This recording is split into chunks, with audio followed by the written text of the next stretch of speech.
biggest problems that you see with pet dogs is activity level.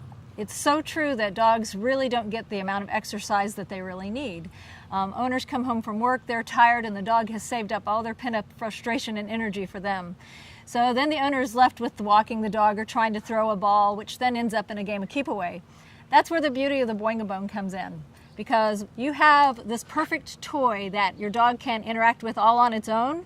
Just go out there and start playing. The toy has so much action in it that dogs are attracted to it. They'll chase it, they'll spin it, they'll pop it, chase after it again. You can play with your dog with the Boinga Bone, or you can just enjoy the lawn chair and sit and laugh, because your dog is going to have a good exercise, a lot of fun. As a professional dog trainer, I know that when people call me and talk about their dog being destructive, or that they just can't seem to get their dog to calm down, and I go right back to the fact that it's probably that your dog isn't getting enough exercise physically and mentally. You hand them a chew bone, they're going to lay there and chew for a while, and that's not exercise. It may be something they enjoy doing, but it's certainly not exercise. You throw the ball for fetch, the dog gets the ball and runs the other way, and you end up chasing, and I'm not sure who gets the most exercise, you or the dog. But with the Boinga Bone, the activity is fast, it's fun, but it's contained. And you don't have to worry about toys getting chased or running off with the toy. It's all right there, and it's happening in a big circle.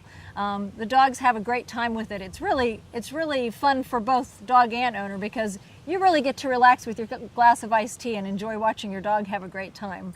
Boinga Bone for a young active dog, for a dog that's a working breed that needs something to do.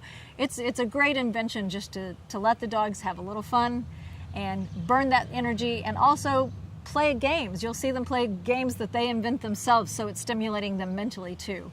It's really kind of the perfect toy all in one fell swoop, because you've got the plush toy, the soft toy to play with, and you've got the tug-of-war, but you're not having to hold the toy for the tug-of-war. And then you've got the running in circles and bouncing and playing, so you've got every bit of energy expelled in one toy. For the dogs that really need to burn that energy, you can't beat it.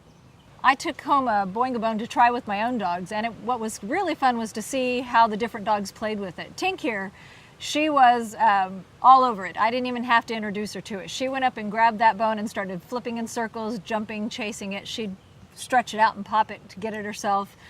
She was truly, I think, what this toy was invented for.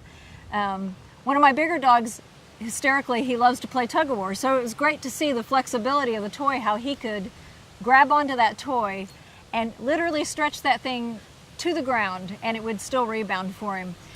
So no matter really what your dog's play style is, whether they want that fast action or whether they want just strong tug-of-war, it seemed to hold up great. I even think it's fun that when we all went back inside, I noticed that one of my dogs went back out the dog door all by herself so she could have some alone time with the Boinga Bone when the other dogs were in the house. So she remembered it and went back out the door to play with it on her own, and I think that's the mark of a good toy, when they go seek it out on their own. So if you have a young active dog, a puppy, or even an older dog that's really busy and likes to play, you really need to go out and try one of these things. Go find a Boinga Bone and let your dog just have a great time while you sit back and enjoy the show. It's a lot of fun for both of you.